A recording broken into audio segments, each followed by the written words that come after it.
Vice President Dr. Constantino Chiwenga today attended St. Gerard Catholic Church with his family, marking his initiation into the next stage of the Catholic Guild. According to a statement posted by the ZANU-PF Patriots on X, formerly Twitter, Chiwenga has successfully completed all the required teachings and now progresses from the green belt to the green and blue belt, a symbolic advancement reflecting deeper commitment and maturity in the Catholic faith.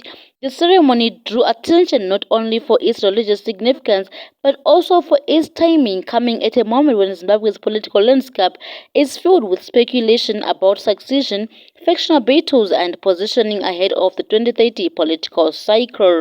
But what does this move really mean? There are three major interpretations currently circulating. Strengthening his public image, Chiwenga has always presented himself as disciplined, principled, and guided by higher values. This guild progression may be part of a broader strategy to soften his image, appeal to Christian communities, and present himself as a moral leader at a time when ZANU-PF is dealing with internal tensions. As to countering political narratives, recent political conversations have suggested Chiwenga is isolated or losing influence. Showing himself deeply rooted in faith can signal stability, maturity, and emotional grounding, qualities that can help you maintain relevance within the party without publicly confronting political rivals. 3. Not leaving politics but balancing power and faith. There is no indication that the vice president is preparing to leave politics for the church. Instead, this appears to be a personal yet strategic move, strengthening community ties, reinforcing his public persona, positioning himself as a calm, grounded leader.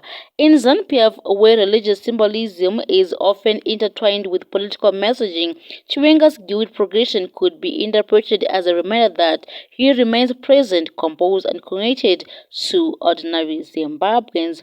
Whether this signals a subtle rebranding or simply reflects his spiritual growth, Vice President Chiwenga's step forward in the Catholic Guild is already sparking discussion, both in church circles and inside ZANU-PF. Let's get to hear what you think about all this.